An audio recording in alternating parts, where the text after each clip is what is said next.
Okay, I think we should make a start this morning as more people join. Thank you to those of you who've completed the poll. It's clear that we have a range of people from the impact investment side, VCs, and people from the broader investment ecosystem on the call so far. So welcome to all of you. We appreciate your being with us today. And it looks like people with a lot of interest, in many cases globally, Africa as a particular focus, and some Asia, and a few others. And maybe there'll be an opportunity to hear later on the call from you. So welcome to this workshop called The Governance Gap, where we'll be exploring some of the questions like you can see on the screen there. My name is David Porteous. I am one of the co-founders of Agile Governance, and I'm joined by my fellow co-founders, Mark Herson and Sam Parker, whom you will hear from later on the workshop today.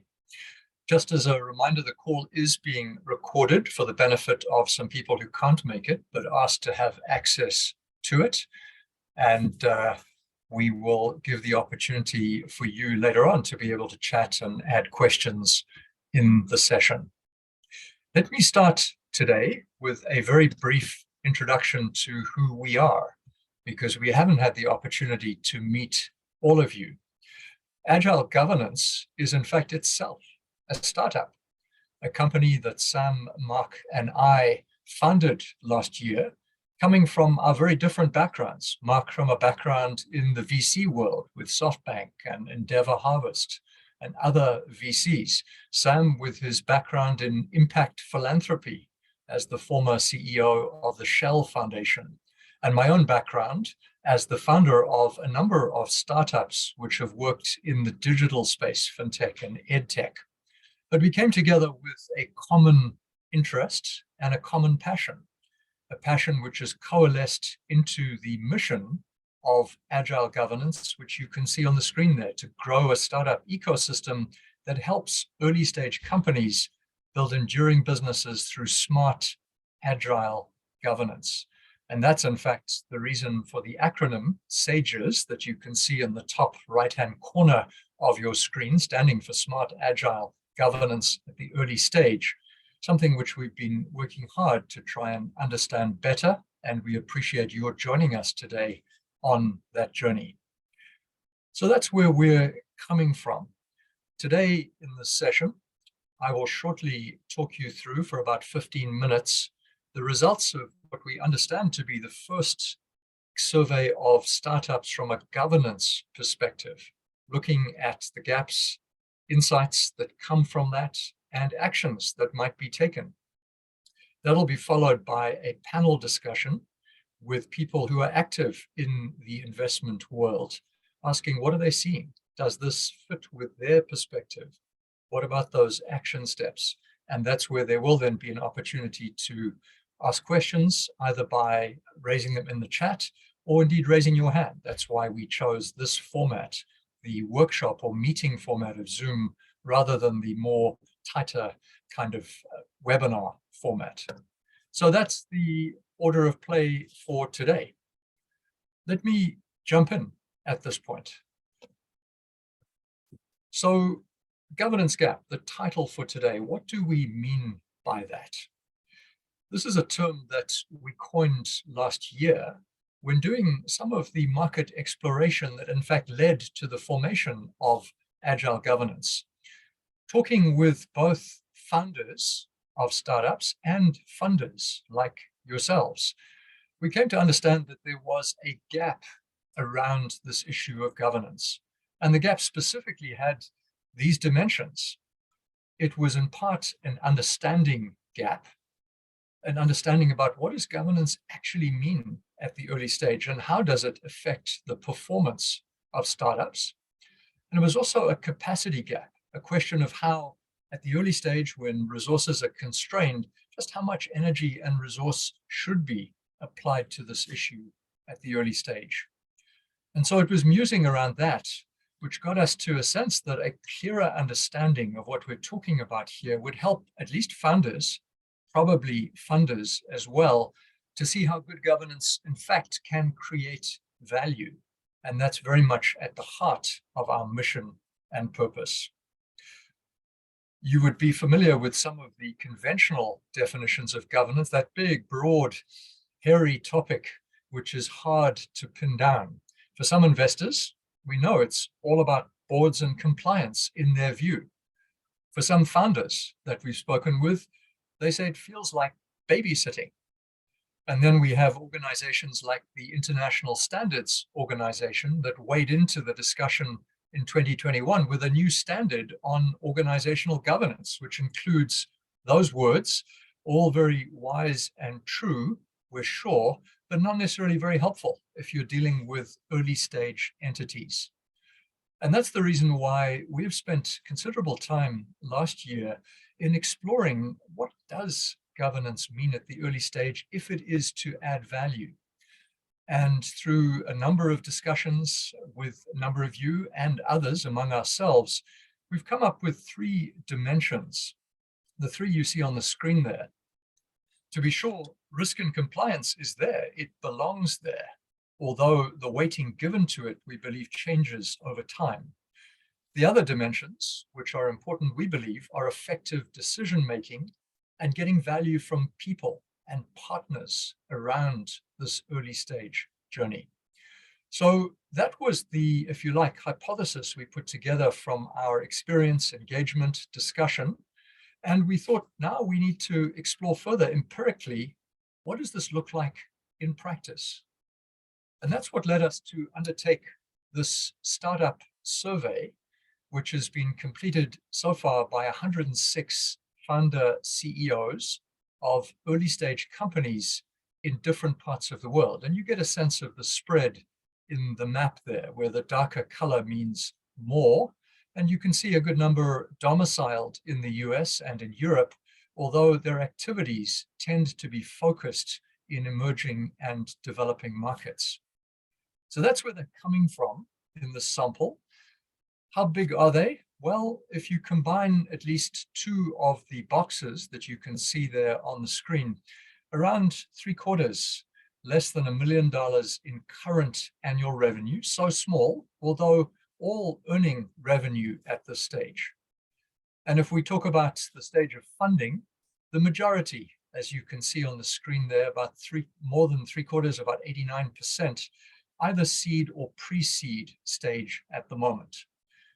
So it's an early stage sample. Not surprisingly, it's a sample of people who face pressure to raise funding. So almost 3/4 of them told us that they needed to complete a fundraise within the next year. Now, as part of the questions we asked them, there were around 50 or so data points in the survey.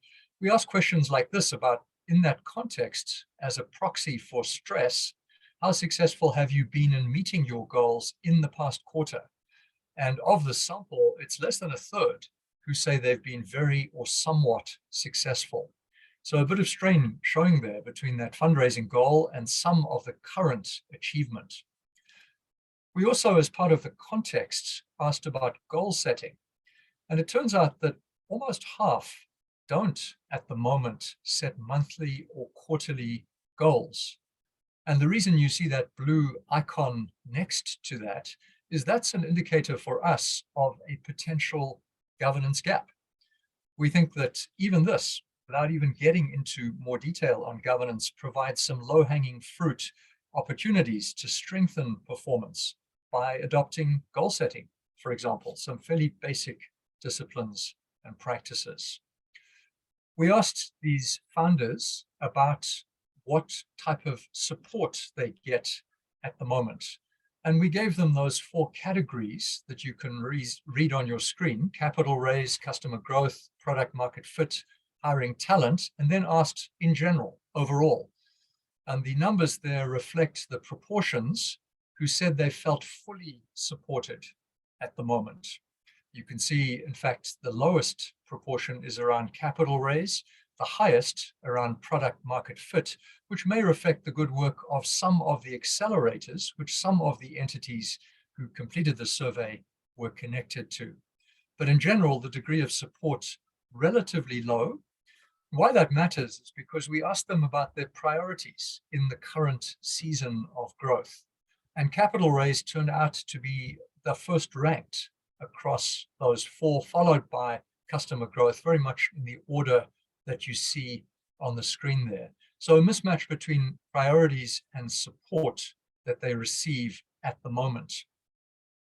In terms of support from investors, we asked them to respond to this question: our investors add value beyond their money?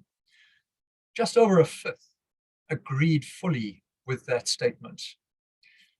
We then explored it a bit further to say, all right, well, what are you looking for? And the statement there, it would be helpful to get more feedback and support from investors. If you add together the darker shades for fully and partly agree, you come up with close to 60% of these companies who would welcome more support and feedback from their investors. And we see that as both a gap indication, also an opportunity, hence the icon that's reflected there. Certainly they're looking for more support from investors. Now, we've already made the point, I think, that the conventional definitions of governance don't necessarily help at the early stage, but it's important to ground truth the structures that we're talking about here. So we did ask, do you have a board of directors? And the answer for about 41%, just under half, was yes. Now, of those who have a board of directors, on average, it's 4 directors who meet quarterly or more often at the moment. And in fact, of those who have boards, 42% said they already have at least one independent non-executive director on their board. What about the rest, though, the 60% odd? Well, it's interesting to us that a high proportion, a third, may not have a board but intend to set one up in the next 6 months. And even of those who said no, we explored this concept of a decision-making group, which is not the formal fiduciary structure of a board, but nonetheless carries a lot of weight in shaping, advising, and coming to decisions within these early stage companies. Also, on average, 4 people, often composed of co-founders, advisors, and mentors of the founders and the CEOs. So part of what this structural view says to us is that from an investor perspective, we need to think about a definition which looks beyond boards only, even if boards are legitimately one of the focuses of good governance. Now, what I'd like to do is just step through very briefly those 3 dimensions, which I highlighted earlier of early stage governance, the SAGE's definitions, starting with effective decision-making. What do we mean by that? Well, what we do is we translate that into 4 dimensions, where in a full assessment, we would ask a lot of questions in order to measure and monitor this. The first is about, do you have the right people around the table? And here in the survey, about 37% said the board actually has the right skills. For the rest, it was in part, it has the right skills. And again, we think that's the indication of a clear gap in capacity in at least some of these entities. It's not just about the people, it's about the timing of decision-making, not too fast, not too slow, proportionate to the issues, and so on. Here, just over a quarter said that their board has sometimes or frequently slowed down decisions. Now, slowing down may not be a problem in and of itself, but we want to recognize that at the early stage, certainly agility matters. Doesn't mean speed at all costs, but certainly agility. It's also about the right issues. What do you focus on? And here we found that just under half say that having a discussion with their boards usually or almost always improves the outcome over what management went into the meeting proposing. Again, an indication of a gap. There's half for whom boards don't seem to be adding value on the issues that they discuss. And then finally, we look at this issue of practices. Now, there are a range of them. Let's just pick out one here. We see this as a positive sign. 80% of these founder CEOs were saying that in their view, their directors usually speak their minds. Now, again, this is self-asserted, And what we would do normally is a 360 assessment to in fact check that directors believe that to be the case. But let's take it at face value and say, if that is true, that seems to be a positive indication. So that's the first dimension. What about the second dimension? Getting value from people and partners. Now, this is a complex dimension. And when we do full assessments, we ask a lot of different questions and particularly find the 360-degree perspectives helpful. In this short survey, we could really look only at the opposite of getting value, which is where there is unconstructive conflict, accepting that not all conflict is unconstructive or not positive. So we asked them, and just over a quarter reported experiencing at least some conflict with their board. Among co-founders, the majority of the sample had co-founders, usually just one, but sometimes more than that. And again, a majority of them were first-time co-founders. Again, all significant factors in the context. And here it was slightly more. Just under a third of them said that they sometimes or often clashed with their co-founders. And then finally, investors. These CEO founders reported in about 25% of cases experiencing some conflict with their investors. We asked them about, if you have the conflict, what do you do about that? Just over a third said they had some form of conflict management mechanisms and they had used them. However, just more than that, 35% said we wish we had them. And this again seems to be an indication of a gap, an area in which encouraging founders to set up appropriate mechanisms early would be a positive thing to do. Finally, the area of managing risk and compliance. It's a big one. Again, in core assessments, we would ask 50 or 60 questions commonly around this area. In this short dipstick, we could only ask questions like this. Does the board regularly discuss legal, regulatory, compliance, or related risks? And this was only the case in a third of these companies today. We asked another question, asking for their opinion on this statement, which is more reflective of general views on governance. At this stage, adding more governance creates work without bringing proportionate benefits. And in fact, 40% of these founder CEOs agreed with that statement in full or in part. Only 30% disagreed, the rest were neutral, implying a weighting towards seeing governance as added bureaucracy, a burden rather than a boost. So that's a very quick tour through some of the headlines that we see in the survey. So what? A few thoughts to leave you with as we start the discussion. First of all, we believe that these results suggest that there's more value to be created through better governance, which can come by closing that first understanding gap. Understanding which includes setting out all three of those dimensions, not only issues of risk and compliance, important as they are. Secondly, we think that the survey points to some clear actions. We talked about some of those which could close the capacity gap. Clearly, funders would welcome investor support in that direction. And so maybe a question we should be asking within the broader investment ecosystem at the early stages, are we delivering the right support which contributes to resilience in the startup cohorts? And then finally, just to note what I said at the outset, which is this is an early stage sample. We think there would be value in extending it to include more companies at a or beyond phase of funding in order to deepen the understanding and to see whether this changes, this picture that we've described to you changes as companies advance on their journey.